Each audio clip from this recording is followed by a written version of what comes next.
Hey, Rifters, welcome to the show. Subscribe, rate, review. You do not need to do the cameo sensation because we got Dermot Maroney. Woo! Okay, Victor's not going to join in that. Okay, still get the cameo. Still get the cameo. You don't have to still name drop Keith and Reza riffs and have it. Woo! All right, that's what I'm All right. talking about. Yeah. We got a great show. The great Tony Rock is going to be here, and it's going to be fantastic. Are you ready, Victor? Yeah, it's gonna be fun. All right. Enjoy.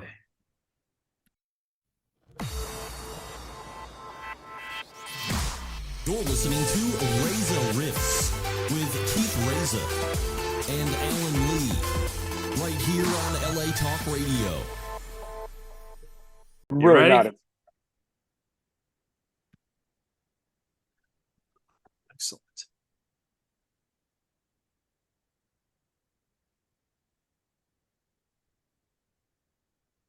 Hi, Tony. How are you? Good. How are you? I'm great, thanks. Good. Thanks for having me. Yeah, of course. Thanks for saying yes. A lot of people are not saying yes right now. Why is that? I don't know. I think it's because like holidays and the strike and that's over. Like they want to say, "Oh, the strike's over. I don't want to do it." Oh, wow, okay. I don't know. That's something to talk about. Yeah. This is Victor Pacheco, the trusty sidekick. Hey, what's up, Tony? What's up, Victor Pacheco? Nothing much, just hanging out. Yeah. Honored to be here with you, man. Thanks for coming. Thanks for having me. So just so you guys know, my son is a little under the weather. He didn't go to school today. Oh, no. I picked 3:00 because he's usually in school from 1 to 4. So I was like, this is a perfect time to talk. But he called out sick. He didn't go to school today, so he might just bust in here and make an appearance at any moment. All right. Well, we only released the audio, so no one will see your son. So, Tony, this might be a random, weird opening question, but I could have sworn, and maybe I'm wrong on this, but I could have sworn you were on the NBA channel like 7 or 8 years ago. Is this true, or am I just making this up? It wasn't even that long ago. It was about maybe 4 or 5 years ago. Okay, so you were on it. Yeah. Yeah, I had a show on NBATV.com called The Warm Up. Yeah. It was the warm up to Inside the NBA. So, but we only came on online. It was myself, Ro Parrish, and Ben Lyons, and we did 2 seasons. It was amazing. They flew me to Atlanta every Thursday. We would shoot the show. It was a half hour long, and then when our show would end, Inside the NBA, with NBA TNT would start, and we got to go to games. We got to go to All-Star Weekend. We got to go to finals games. It was really, really a great experience. Yes. Yeah, that sounds like the perfect job outside of stand-up comedy as being like a sports guy. It was so perfect. I would fly in Thursday, shoot that show, and then fly out Friday and do my Friday, Saturday, Sunday road gig. So I never missed a gig, but I got to be a sportscaster for a day before I had to go back to being a comic. Oh my God, that's awesome. Awesome. That's awesome. It was incredible. The 2 things that comics love the most, comedy and sports. Yeah. Well, I love basketball. I'm a huge basketball fan. I'm a Knick fan. What about you?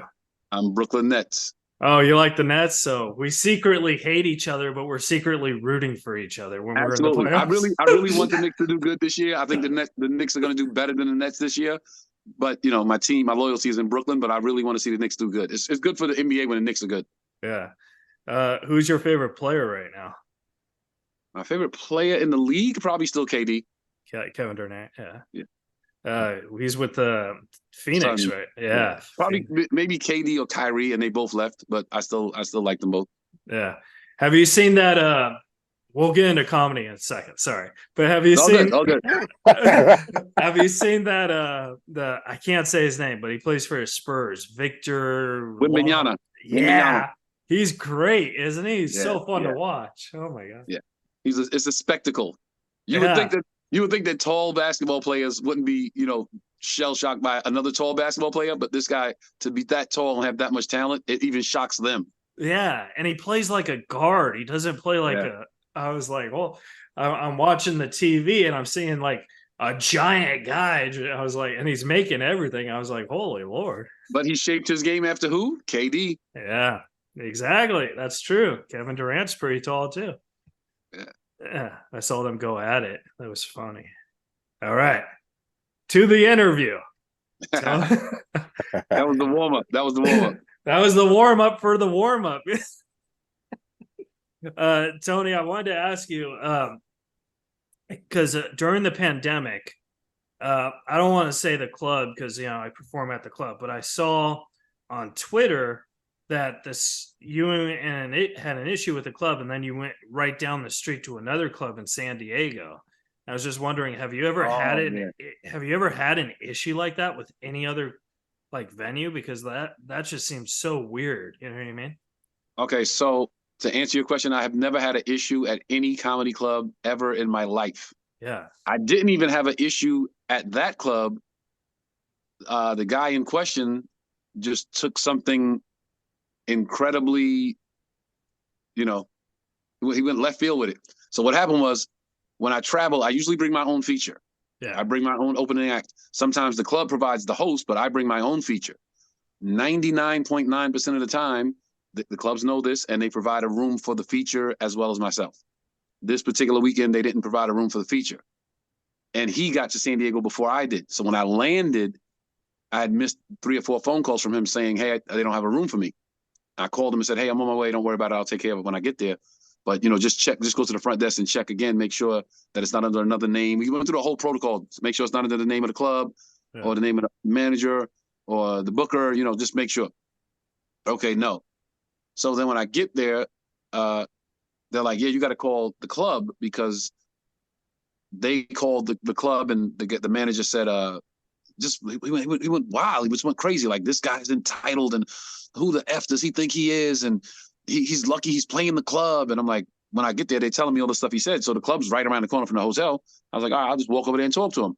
And when I walked over, he was just like, oh, so now, like, had his back turned, wouldn't look at me, but just, oh, now you want to talk to me. Now you want to talk to me, and wouldn't talk. So I just left and was like, okay, I guess we're not going to do this weekend.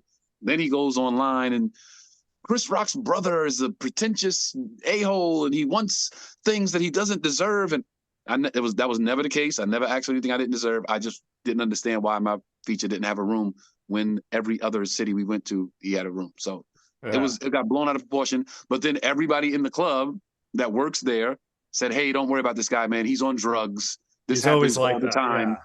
Yeah. And then when it went viral, Bill Bellamy called me. He said he had the same situation. Comics that I've known and never even met called me and were like, hey, man, don't worry about that guy. Like, I went through it with him before, too. It was actually kind of cool to get emails and text messages from comics that I didn't know, but I knew of. It was pretty cool. I called you and went straight to voicemail. But no, I know who you're talking about. And so like what happened, it didn't happen to me, but I toured with Norm Macdonald for 9 years. So rest in peace. Rest in peace, Norm. Yeah. So we do the gig, and then he does the first show, and Norm liked to do more than an hour sometimes. So he, the first show's at 7. So he finished at like, I don't know, 8:30 or 9:30, something like that, like pretty late for a 9 o'clock show. So then the manager comes in and he's all like drugged out. He's like, all right, I need you to stick to an hour show. We need an hour show, right? And Norm's like, but why? Like, he's like, because we can't sell drinks past 12. So let's get everyone out here by 12. And Norm's like, but why? Like, he just kept doing that. So then at the show, my time got cut, obviously, because we want to make this guy happy or whatever. So Norm goes up. He's like, so I'm only supposed to do 40 minutes, but that's not going to happen. he just did 2 hours straight, and the whole weekend it was just awkward with this manager guy. So like, I know who you're talking about, and I was like, oh, dude, I gotta share this experience with Tony because he is a little not safe. It was really cool though. One of the after effects was that other clubs heard about it. Yeah. And their managers and their staff and everybody just reached out and, hey man, you were one of the nicest guys when you had at the club, and we knew that couldn't be true. Like so many people that just went to bat for me and said, "There's no way this can be true." It just made me feel great that everybody knew that if you hear a story about Tony Rock, chances are, if it's negative, it's probably not true. Yeah, I think that story that you told me though is great because you stuck up for someone in your opening crew. Like a lot of people, they don't. They'll think, okay, I need the gig. You know what I mean? Something like that. Yeah. No, I always take care of my guys. When I was now we'll get into my comedy story. When I was started out earlier, I was Tracy Morgan's opening act. And Tracy Morgan made sure that we were treated just like he was treated. Yeah. It was, you couldn't treat us any less than you treated Tracy. And he always told me, when you're in this position, you do the same thing for your guys that I do for you guys. So that's why it's just me like passing it forward because Tracy did so much for me. Yeah, that's awesome. I like that.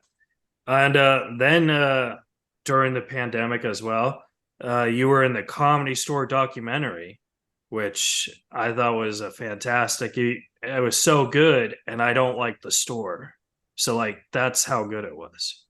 Why don't you like the store? I just think it's too clingy, like Joe Rogan-ish. You know what I mean? Like that back then, but like the documentary, too clicky. You mean? Yeah, clicky. You know what I mean? That. Yeah, I can see that. So I thought you were great in that, and I wanted to know like how was that being into something like that by Mike Binder and stuff. Oh, it was great. It was great. Binder reached out, and he actually knew of my work and had seen me a couple of times at the store. He actually saw me one night, late night at the store, and I didn't know he was there, and I had a really good set, and that was the thing that made him say, "I got to get this guy for the doc." But the store is historic, man. I remember before I even came to Los Angeles, and made the trip out west, before I took my talents to California, I remember, hearing stories about the Comedy Store and Eddie Murphy walking in with an entourage and jumping in a limo and leaving, and Richard Pryor and the Black Pack would hang out there late nights. And I remember hearing stories about how Richard Pryor would come in and the store would just shut down because every comic had to go watch him. So the other rooms wouldn't even be working because everybody had to go watch Richard. Oh my God, that's awesome. I did not do comedy when Richard Pryor was alive, but if I did, yeah, neither did I. If I did, I'm sure I'd be rushing to that too. You know what I mean? Yeah, but it's just the lore of the Comedy Store that always was intrigued me before I came to California. Yeah, definitely, I could see that. When you were starting comedy, because you probably don't have this problem now, because now you're like a major star. But like when you were first starting, how did you deal with rejection? Like if bookers say, "Hey, I don't want to book you," like how did you overcome that? Because I'm kind of in that phase. Never been a problem for me. Never been a problem for me, because not getting let me be clear. Not getting booked has been a problem, of course, but it's never been a problem that I didn't get booked, because I always felt like my desire to be on stage will always be stronger than someone's desire to keep me off. Right. And in New York, in particular, at the time we had about 12 comedy clubs. So if you get in 6, you're doing really well. To get in 10, you're like upper echelon. And then if you're in all of them, you can work wherever. You can pretty much work every night, whether or not one club is putting you up as opposed to the other. So it was never a problem. Do you know what your record on how many sets in the night you've done? I believe it's 8. And I think Dave Attell has the record at like 14 or 15, if I'm not mistaken. Oh my God. Yeah, Dave Attell was a monster in New York. It still is, but when I was coming up, like starting out, it was like you had to go see Dave Attell anyway he performed in New York. That was like money well spent. Yeah. So when you did 8 that one day, did that like tire you out? Because I get tired after 3. That's super impressive. 8? I know. Impressive. How many clubs was that, or venues? Because you can do more, because the Comedy Cellar and at the time Boston Comedy Club was on West 3rd, and the Comedy Cellar was right around the corner. So you could do the 8 o'clock. You could open the 8 o'clock show there, walk 200 feet, 300 feet, and do like an 8:30 spot around the corner. Come back, open the 10 o'clock show, go back, do a 10:30. So 4 spots in 400, 500 feet, and then 22nd Street was stand-up was a New York Comedy Club, so that wasn't a far trip. Yeah. And from there you could go uptown to the comic strip was 82nd and 2nd, but then stand-up New York was on 79th, so that wasn't far. And then Dangerfield was on 61st, so there was a lot of maneuvering to do. But if you had it timed right, you could knock it out. You could really do it. Now, do you feel, not to bring this back to San Diego, but do you feel San Diego is trying to copy New York like that? Because at this club, there's 3 clubs right around it. Yeah. No, I know what you guys are talking about. I don't think anybody can copy New York. I don't think you can copy New York. The comics make the New York comedy scene, not the proximity of the club. Hold on one second. I got to turn this kid's tablet down. Can I turn this down, please? I'm going to turn it down a little bit. Dad is on the phone. Dad is on the phone. Let me turn it down some. All right. Okay. All right. You're a good dad. My dad would have just really yelled at me, be like, "Cállate, pendejo." But stop, kiddo. You're not being nice.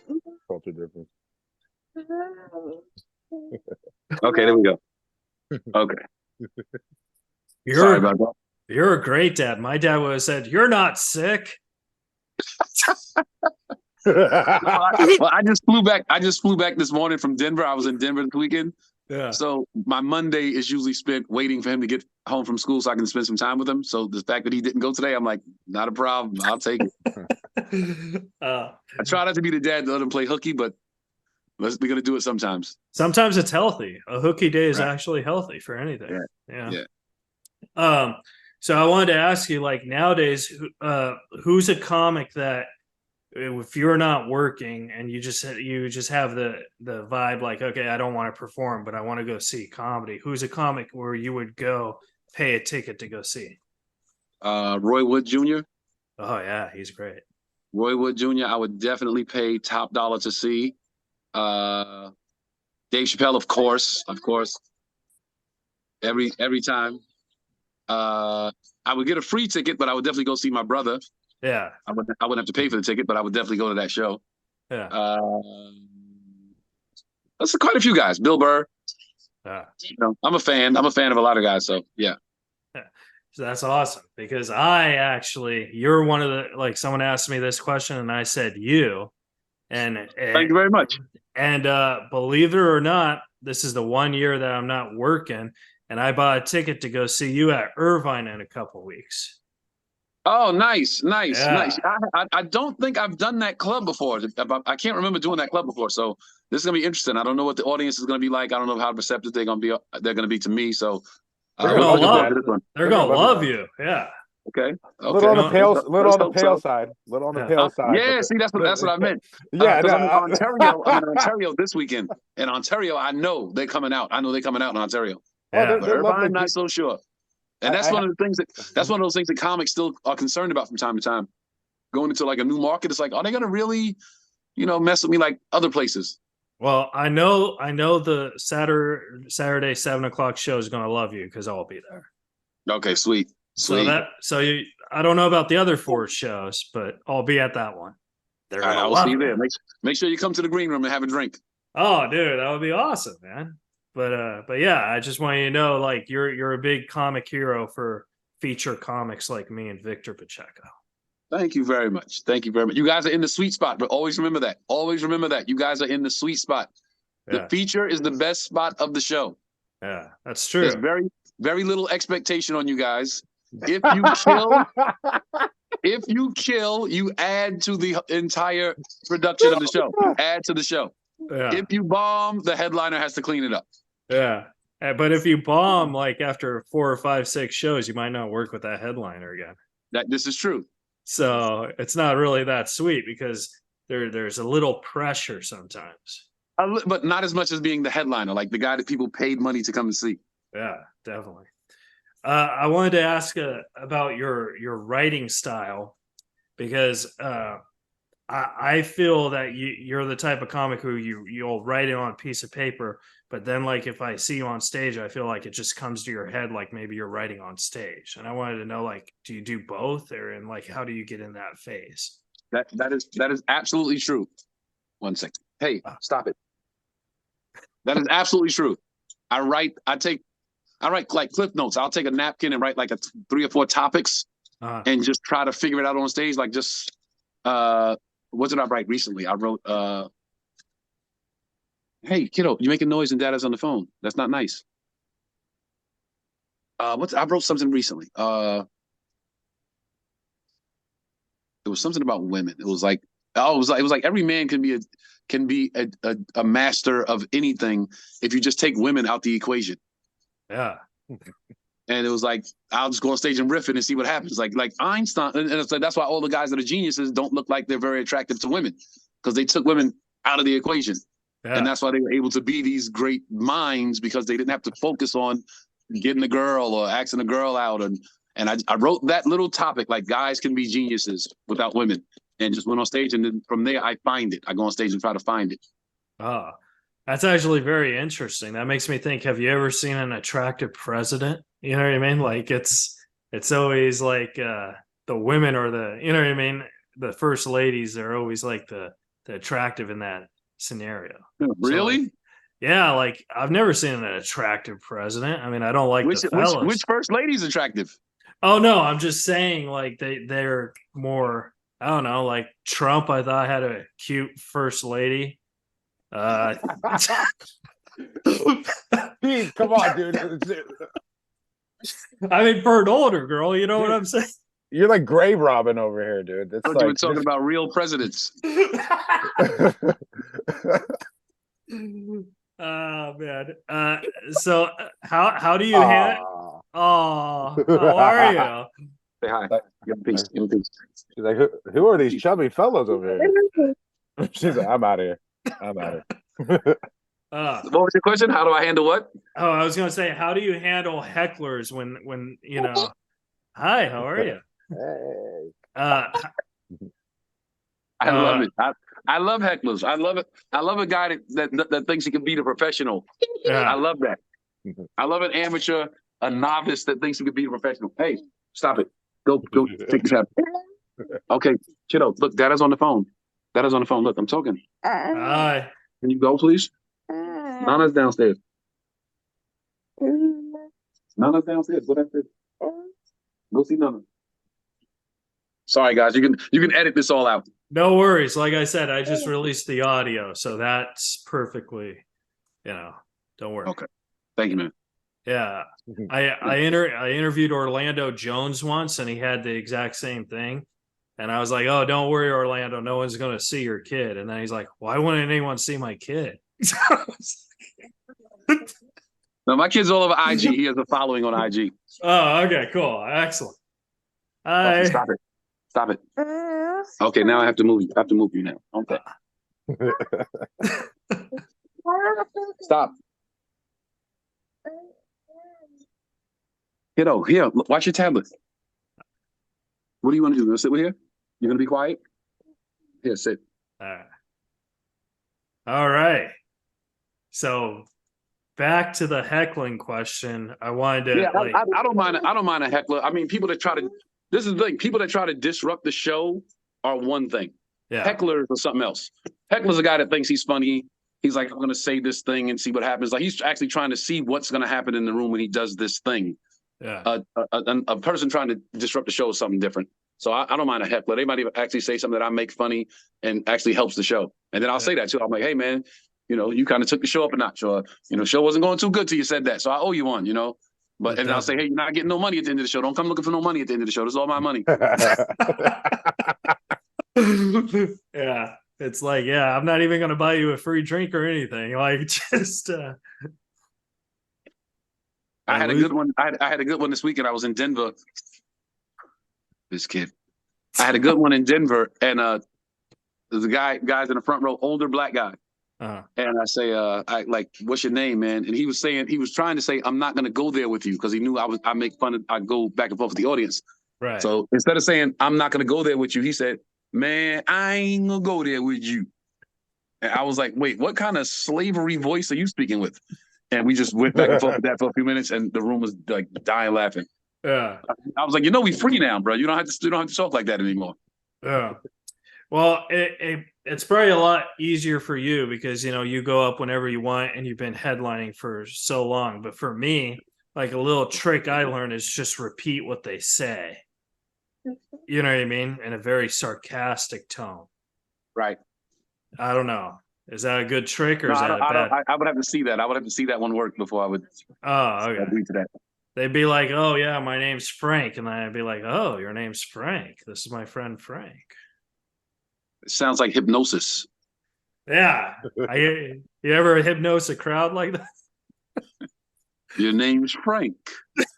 Your name's Frank. Exactly. You ever hear the story? Charleston, come on, man. You ever hear the story about Louis Anderson? I think he went up after Howie Mandel one night. Can you guys give me a second? Of course, definitely. This is why we have a sidekick. Victor, how you doing? Oh man, doing great, man. Doing great. It's just funny the way we're just juggling things, man. That's what makes a great podcast, man. It's spontaneous, man. Oh, In the moment. yeah. Yeah, man. It's pretty good stuff.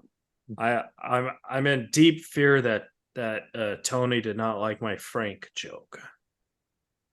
Kind of like how Roy did not like my lime joke. Oh God, yeah, I know. Keith, stop saying jokes on your podcast, bro. You're gonna get banned. I'm like, I just want to make him laugh. Oh That my lime God. joke's actually a great joke. I don't know why he didn't think it was that good. I'll tell you why.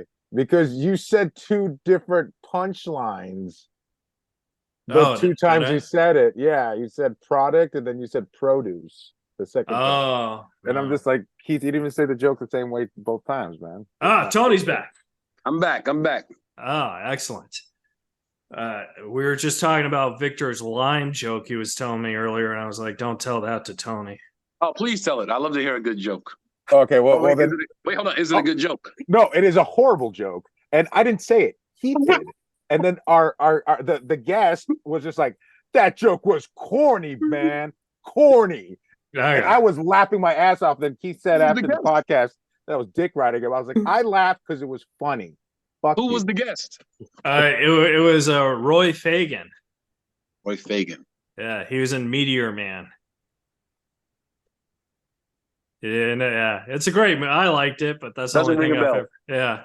So the joke was because like I open up for TJ Miller now, and a comic in the green room at Dallas and Hyenas last weekend was asking me because he has this joke about like killing somebody and getting away with somebody. He's like, how do I like really make it sharp? Because like, you know, once you kill someone, you got to go to Home Depot, get a shovel, and then get a bag of lime. And then I said, you should probably say, I didn't realize I had to stop by the produce store. Right. So he was saying a bag of lie. Well, yeah, but I said lime, like I was making it like that. Right. So, told you. Now You're I two lost. for two, Keith. You're I'm 2 0 for 2. from 2. No, I'm talking about bombings. You're 2 for 2, man. Oh, yeah. Those were great.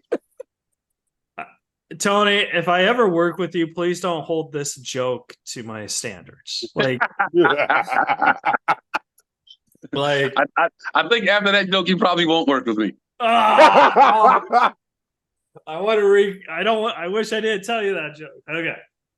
So Tony, I wanted to ask you, what was the first TV credit that helped you out, like to help you sell tickets for, you know, because I think before everyone was buying tickets to see Chris Rock's brother, but you're Tony Rock. So what was the thing that helped you sell Tony Rock? Yeah, that was the first. When I first started going on the road, I was literally billed as Chris Rock's brother. The flyer would say, you know, appearing this weekend. They would book me from Wednesday to Sunday. I would do one show Wednesday, one show Thursday, 2 Friday, 2 Saturday, 1 Sunday for about $2,000. Yeah. And the flyer would say, appearing this weekend, Chris Rock's brother, Tony Rock. Yeah. So my first TV credit was probably I did Showtime at the Apollo. Yeah. If I'm not mistaken, that was my first TV credit. And then years later, I went back to host the show for 2 years. Oh, that's very cool. Very cool. Very, very cool. Yeah. That's like if I ever get on Comedy Central, I gotta be like, all right, I gotta respect it because I could host it in 2 years. Yeah, I didn't bomb. You know, when you do the Apollo, everybody's worried about the bomb. I didn't get booed off. Yeah. I remember that. I remember it vividly because Monique was the host then. And She's great. set. Yeah. She walked off set and just didn't come back to the set. And when they were ready to introduce me, for some reason, she was busy in her green room and wouldn't come out, in her dressing room and wouldn't come out. So they had to introduce me from the side of the stage. Like the stage manager had to introduce me as opposed to her being on stage, camera rolling, introducing me. Yeah. And the stage manager says, what do you want me to say? And I say, hey, man, just say from Brooklyn, New York, Tony Rock. That's all you have to say. And the stage manager goes, you guys ready to keep the show going? Okay, give it up for Brooklyn, New York, Tony Rock, Chris Rock's brother. And if you ever see the clip, of this show, I'm walking out from behind the curtain and I'm looking back at the stage manager like, what the like before I even turn to the audience, I'm like this. So I think they edited it. They might have edited it so I'm looking at the camera. But if you see the unedited version, I'm walking out like this. What are you talking about? Yeah. Oh my god! But so there is something better about comics introducing comics than like I don't know when the host says it was about to go up the improv or the whatever club, they say, "Are you guys ready for your first comic? You've seen him." And it's so unenthusiastic, and I think that's why Right, like right. people don't like the hosting spot, because it's like so they have to build that enthusiasm, Victor, you got any questions for the great Tony Rock? Yeah. I have a couple questions. Yeah.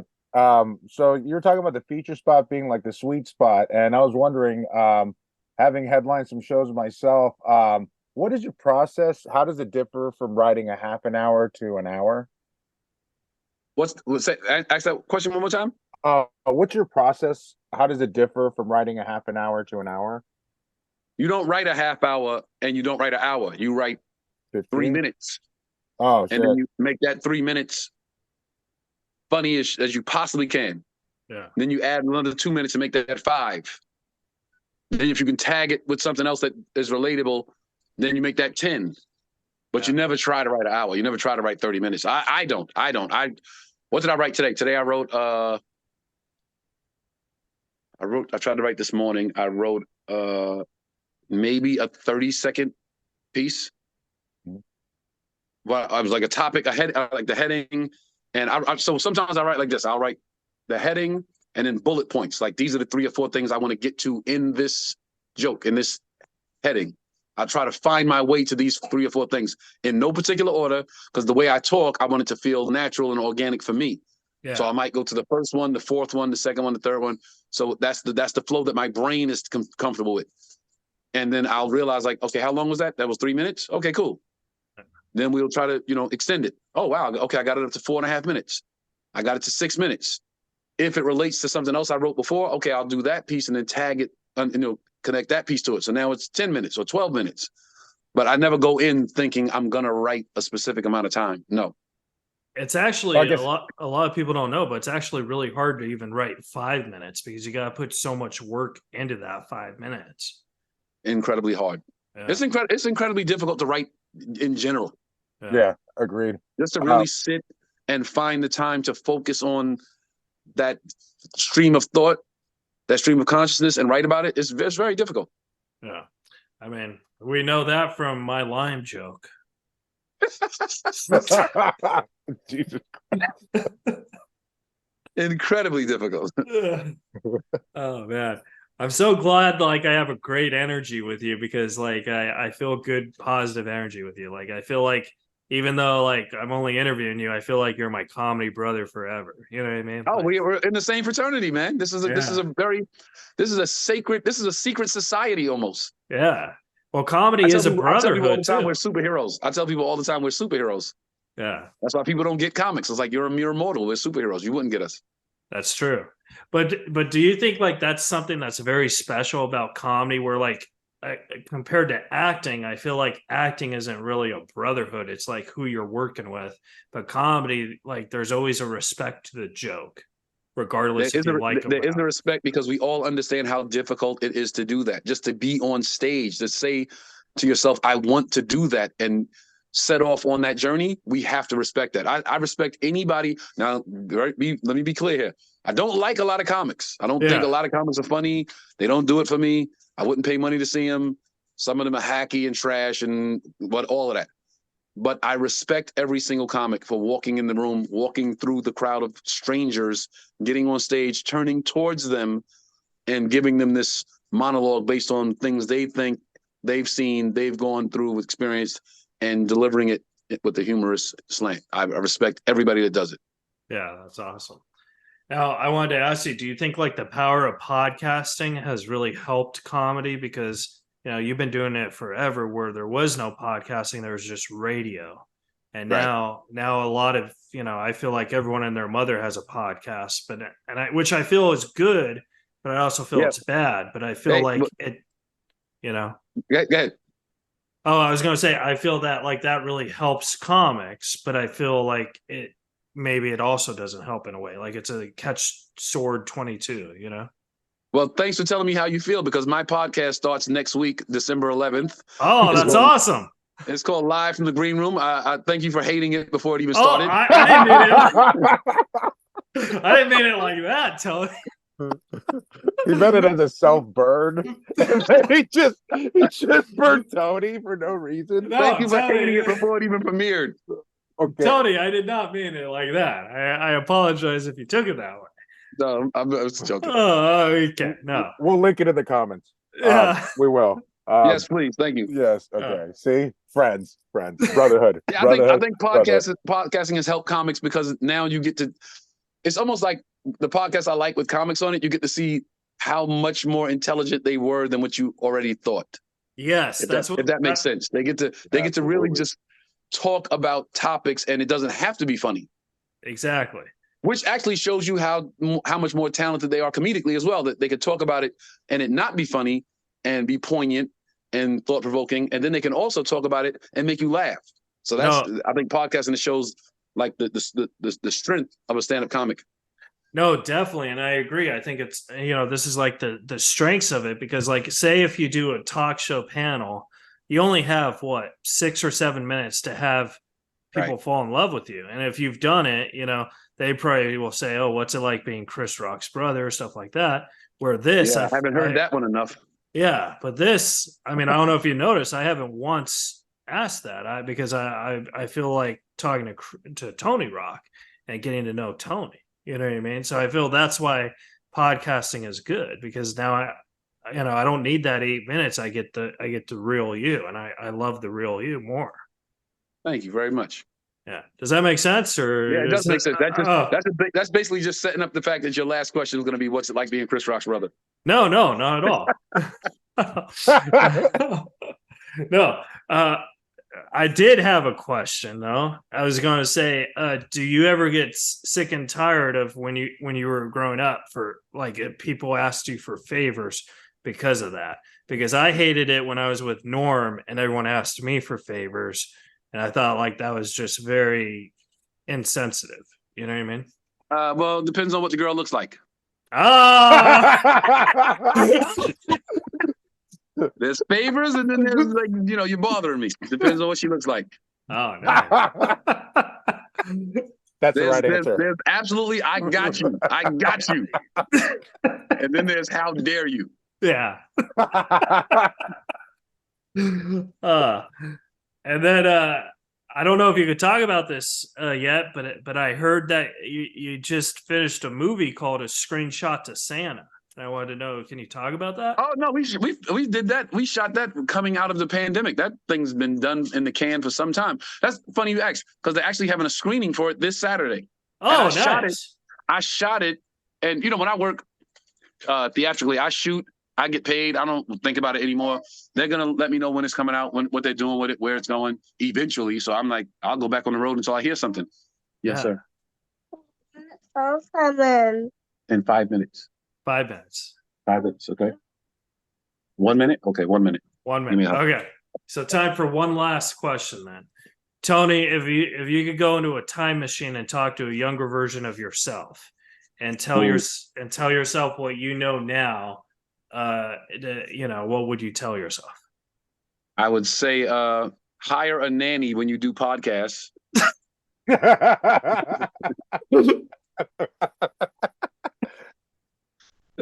I would just tell my younger self to get started in stand up sooner. Yeah. I would, because it's such a great ride. I would have loved to have had been on it even longer. Oh, nice. I'm so glad you said that and you didn't say, don't do Keith Reza's podcast. when he gets to the lime joke, just walk away. Yeah. Say, I gotta go. Tony, where can the folks at home follow and support you at? Instagram, Tony_Rock. Facebook, Real Tony Rock. The podcast starts December 11th. It's called Live from the Green Room. Myself, Trey Elliott, Joe Fox. It's literally just like a glimpse inside the green room because people that don't really have comic friends don't really know what the green room's like. So it's just having those conversations that we have in the green room in front of cameras to let you see. We have guests. We have Mike Hill coming up. We have the comics episode. We have like a revolving not revolving, but we have a different set of comics every couple of episodes, and we call it the comics episode. It's just comics talking their likes, their dislikes, everything about stand-up comedy.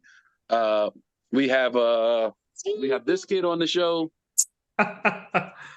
Whether I want him or not, he'll be on. Awesome. And just follow, subscribe to the YouTube page. We're trying to get my subscribers up, of course, so that's how I can get some money for the podcast. We have a sponsor. This is why he didn't go to school today. Okay,